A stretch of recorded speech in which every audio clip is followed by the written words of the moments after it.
안녕하세요. 80세 된 이선옥입니다. 어제가 제 80회 생일이었어요. 아침 일찍 일어나서 남편 사진에 차 한 잔 올리고 혼자 미역국을 끓여 먹었습니다. 하루 종일 기다렸는데 전화 한 통 없더라고요. 큰아들 민호는 밴쿠버에서 IT 일한다고 바쁘다고 하고, 둘째 은지는 시애틀에서 간호사 일한다고 바쁘다고 하고, 막내 승현이는 토론토에 살면서도 부동산 일한다고 바쁘다고 하고. 그래도 어머니 생일은 기억할 줄 알았는데 말이에요. 저녁 9시쯤 되어서야 큰아들한테서 문자 하나 왔어요. 엄마 생일 축하해요. 일 때문에 전화 못 드려서 죄송해요. 건강하세요. 그게 전부였습니다. 그 순간 결심했어요. 내일 당장 변호사 사무실에 가서 신탁기금 수혜자를 바꾸겠다고. 제가 지금 토론토 스카버러에서 혼자 살고 있어요. 남편 정수 씨는 3년 전에 심근경색으로 세상을 떠났거든요. 투베드룸 콘도미니엄인데 시가가 45만 달러 정도 되고, 모기지는 진작에 다 갚았어요. 매달 관리비 450달러하고 생활비 1750달러 정도 나가고, 캐나다 연금하고 늙은이 연금에서 1850달러 들어오고, 투자 수익으로 800달러 정도 더 들어와요. 돈이 없어서 힘든 건 아니에요. 저축으로 85만 달러, 투자 계좌에 420만 달러, 그리고 남편하고 같이 만들어 놓은 신탁기금이 500만 달러 있거든요. 이 신탁기금은 남편이 세상 떠나면서 제가 완전히 처분권을 갖게 됐어요. 어떻게 이렇게 모았냐고요? 참 길고 긴 이야기예요. 1970년대 신혼 때부터 얘기해 드릴게요. 그때 저는 26살이었고 남편은 29살이었어요. 한국에서 선보기로 만나서 결혼했는데 신혼여행 대신에 캐나다로 이민 왔습니다. 무작정 왔어요. 돈도 별로 없고 영어도 제대로 못하고. 남편은 건설 현장에서 일했고 저는 한인회계사무소에서 격리 일을 했어요. 둘 다 새벽부터 밤늦게까지 일했습니다. 부부가 합쳐서 연봉이 3만 달러 정도 됐나. 그때 돈으로는 나쁘지 않았어요. 토론토 다운타운 작은 아파트에서 시작했는데 정말 좁았어요. 거실이랑 침실이랑 구분이 안 될 정도로. 그래도 우리끼리는 행복했어요. 매일 저녁에 남편이 북어국 끓여주고 저는 김치찌개 끓여주고, 주말에는 손잡고 토론토 섬에 가서 데이트하고. 1972년에 큰아들 민호가 태어났어요. 그 다음에 1975년에 은지, 1979년에 승현이까지. 셋 다 2년에서 4년 터울로 낳았습니다. 아이들 키우느라 정말 힘들었어요. 저는 출산 휴가 끝나면 바로 일터 복귀하고 남편은 야근하고 주말 근무하고. 그래도 아이들 교육비만큼은 아끼지 않았어요. 피아노 레슨, 수학 과외, 영어 과외, 태권도, 수영, 별별 걸 다 시켰어요. 돈은 어떻게 모았냐고요? 우리는 정말 짠돌이로 살았어요. 옷은 세일할 때만 사고, 외식은 아이들 생일 때만 하고, 휴가는 캠핑으로만 가고. 차도 중고차만 샀어요. 15년 타고 또 15년 타고. 그래도 저축은 꼬박꼬박 했습니다. 매달 월급의 30%는 무조건 저축. 남편이 그러더라고요. 모아야 산다고. 그 말이 우리 집 가훈이었어요. 80년대 들어서면서 남편이 현장 관리직으로 승진했어요. 제 월급도 조금씩 올랐고. 그때부터 부동산 투자를 시작했습니다. 작은 콘도 하나 사서 세를 놓고 몇 년 후에 팔아서 더 큰 걸로 바꾸고. 그렇게 하다 보니까 집값이 많이 올랐어요. 90년대에 큰아들이 토론토 대학교 컴퓨터공학과에 들어갔을 때는 정말 기뻤어요. 등록금이 비싸긴 했지만 그래도 감당할 만했고. 은지는 브리티시 컬럼비아 대학교 간호학과, 승현이는 요크 대학교 경영학과. 셋 다 대학 졸업시켜주고 나니까 저축이 바닥났어요. 하지만 후회하지 않았어요. 자식 교육이 최고의 투자라고 생각했거든요. 2000년대 들어서면서 아이들이 하나둘 결혼하기 시작했어요. 큰아들은 한국계 캐나다인 의사와 결혼해서 밴쿠버로 갔고, 은지는 백인 남자와 결혼했다가 이혼하고 또 다른 백인 남자와 재혼해서 시애틀로 갔고, 승현이는 중국계 캐나다인과 결혼해서 토론토에 남았어요. 결혼 축의금도 한 명당 2만 달러씩 줬고, 손자 손녀들 태어날 때마다 용돈도 주고. 그래도 그때까지는 가족이 화목했어요. 명절이면 다 모이고, 제 생일 때도 케이크 들고 와서 축하해주고. 남편이 60세에 건설회사를 그만두고 아파트 관리사무소에서 일하기 시작했어요. 몸이 힘들어 하더라고요. 30년 넘게 현장에서 일하니까 무릎도 아프고 허리도 아프고. 그래도 75세까지 일했어요. 저도 65세의 회계사무소는 그만두고 집에서 번역 일을 파트타임으로 했고요. 그런데 문제가 생기기 시작한 게 2010년쯤이었어요. 승현이가 부동산 중개업을 시작한다고 하면서 돈을 빌려달라고 하더라고요. 사무실 보증금하고 운영자금으로 10만 달러가 필요하다고. 남편이랑 상의해봤는데 남편은 반대했어요. 자식이라도 돈 문제는 엄격하게 해야 한다고. 하지만 저는 막내라서 그런지 마음이 약해져서 빌려줬어요. 그게 시작이었어요. 승현이가 사업이 잘 안 된다고 또 돈을 달라고 하고 그러면서 점점 연락도 뜸해지고 돈 얘기만 나오면 피하고. 그때 깨달았어요. 아, 내가 자식들한테 ATM 기계구나. 돈이 필요할 때만 연락 오는구나. 큰아들이랑 은지는 그나마 사정이 나았어요. 직업도 안정적이고 수입도 괜찮고. 하지만 연락은 점점 뜸해졌어요. 한 달에 한 번 안부 전화 오던 게 3개월에 한 번, 6개월에 한 번. 2015년에 큰아들 둘째 아이가 태어났을 때도 병원에 못 갔어요. 밴쿠버가 너무 멀다고 하면서 나중에 오라고 하더라고요. 그 나중이가 1년이 지나서였어요. 은지는 이혼하고 재혼하면서 완전히 연락이 끊어졌어요. 새 남편이 저를 별로 좋아하지 않는다고 하더라고요. 한국 사람 시어머니는 까다롭다고 생각한대요. 억울했지만 참았어요. 승현이는 아예 돈 갚을 생각을 안 하더라고요. 만날 때마다 경기가 안 좋다고, 코로나 때문에 힘들다고, 내년에는 꼭 갚겠다고. 벌써 14년이 지났는데 아직도 그 소리예요. 남편이 2021년에 갑자기 세상을 떠났어요. 저녁 먹고 TV 보다가 갑자기 가슴을 움켜쥐면서 쓰러졌어요. 응급실로 달려갔지만 이미 늦었더라고요. 장례식 때는 자식들이 다 왔어요. 그때만큼은 가족 같더라고요. 울면서 엄마 혼자 두면 안 된다고, 자주 안부 확인하겠다고, 뭐 필요한 거 있으면 언제든지 연락하라고. 하지만 장례식 끝나고 한 달도 안 돼서 다시 예전으로 돌아갔어요. 큰아들은 또 밴쿠버로 돌아가고, 은지는 시애틀로 돌아가고, 승현이는 토론토에 있으면서도 한 달에 한 번 보기 힘들어요. 남편이 없으니까 집이 너무 조용해졌어요. 아침에 일어나면 여보 커피 타줄까 하던 목소리가 그립고, 저녁에 오늘 뭐 했어 물어보던 것도 그립고, 밤에 TV 보면서 이거 봐봐 웃기네 하던 것도 그립고. 그래도 혼자 사는 법을 배워나갔어요. 아침에는 토론토 섬까지 산책 가고, 오후에는 도서관에서 책 읽고, 저녁에는 한국 드라마 보면서 뜨개질하고, 주 2회는 한인교회 가서 봉사도 하고요. 교회에서 만난 집사님들이 가족보다 더 가족 같아요. 김순자 집사님은 저랑 나이도 비슷하고 남편도 먼저 보내서 서로 의지가 많이 돼요. 박혜자 집사님은 요리를 잘해서 가끔 반찬 나눠 먹기도 하고. 이분들이 진짜 제 안부를 걱정해 주시거든요. 2022년부터는 자원봉사도 시작했어요.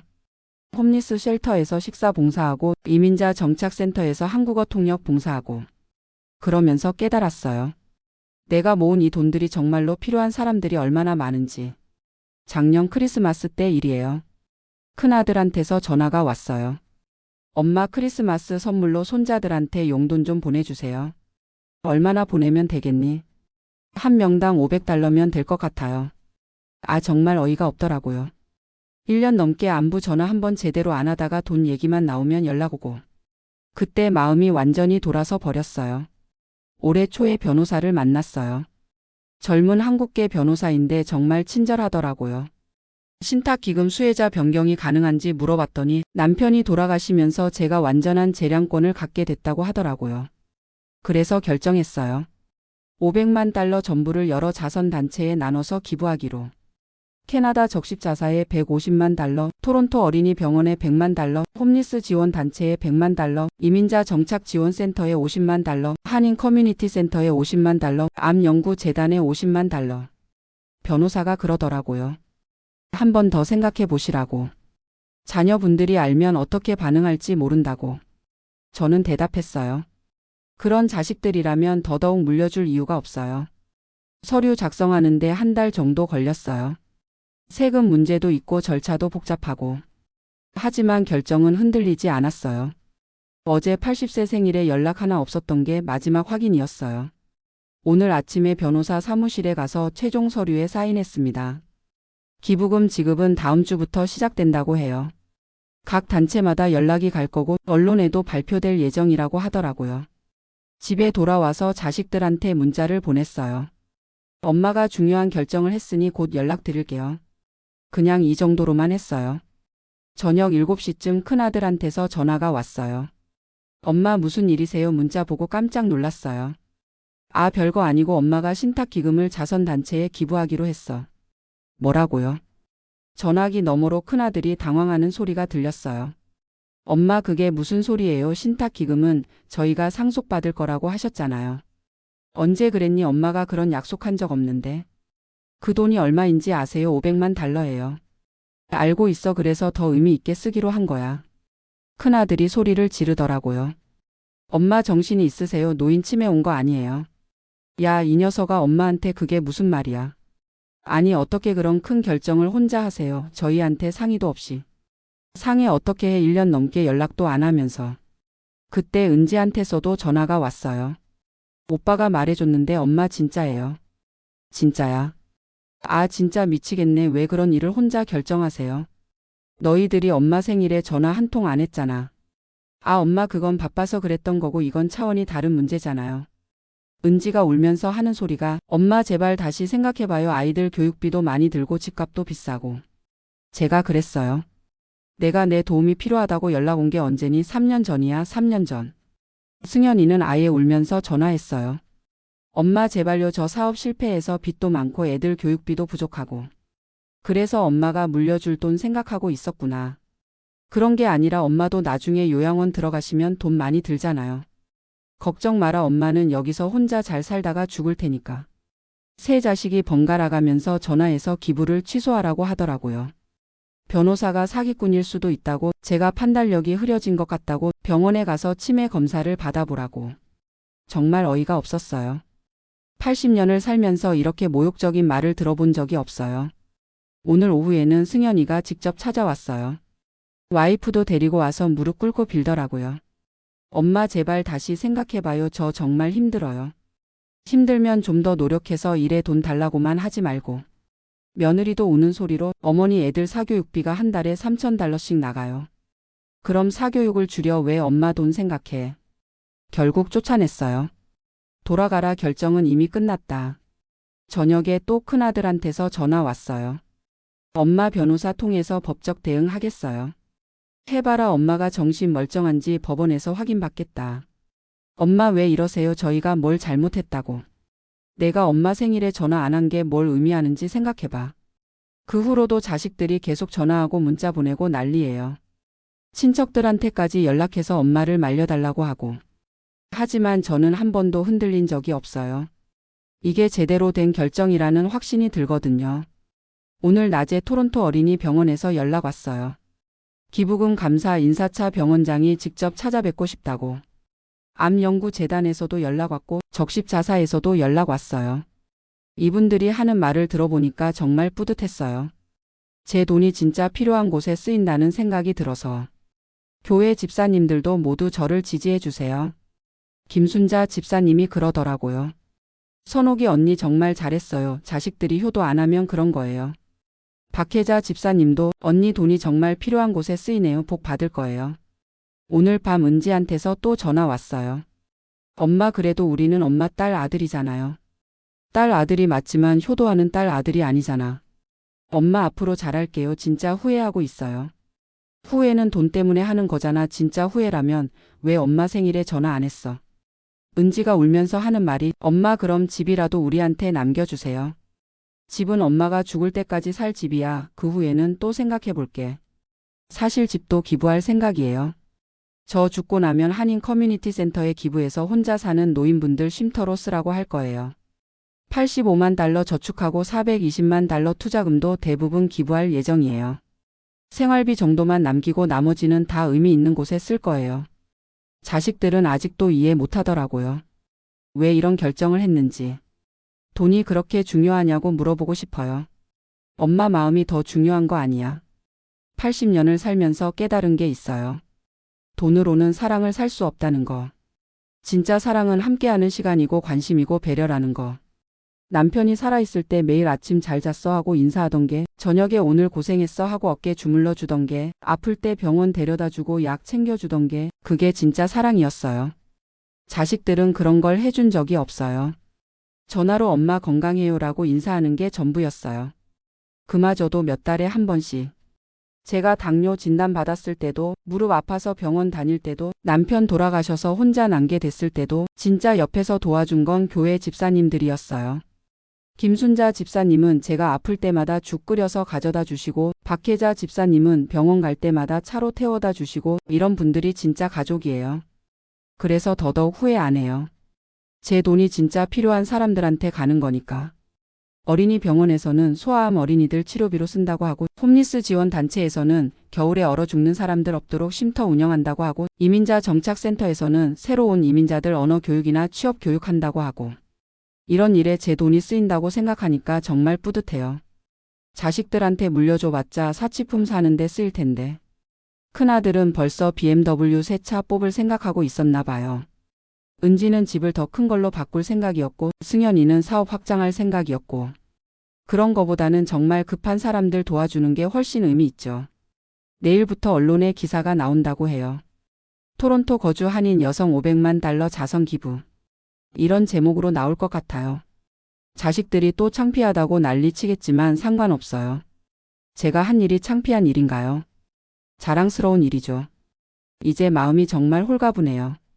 80년 동안 모은 돈을 의미 있는 곳에 쓸 수 있게 돼서. 남은 생활비로 저는 충분히 잘 살 수 있어요. 매달 연금도 나오고 투자 수익도 조금씩 들어오니까. 검소하게 사는데 익숙해서 많이 필요하지도 않고요. 앞으로는 봉사활동을 더 열심히 할 생각이에요. 홈리스 쉘터에서 요리봉사 시간도 늘리고, 이민자 센터에서 상담 봉사도 시작하고, 한인교회에서 혼자 사시는 노인분들 돌봄 봉사도 하고, 제가 받은 사랑을 다른 사람들한테 나눠주고 싶어요. 그게 나머지 인생을 의미 있게 사는 방법인 것 같아요. 자식들은 언젠가 이해할 날이 올 거예요. 엄마가 왜 이런 결정을 했는지. 그때까지는 기다릴 수밖에 없죠. 하지만 저는 후회하지 않아요. 한 번도 후회한 적이 없고 앞으로도 후회하지 않을 거예요. 80세가 되어서야 진짜 내 돈을 내가 원하는 대로 쓸 수 있게 됐어요. 이보다 더 자유로운 기분이 있을까요?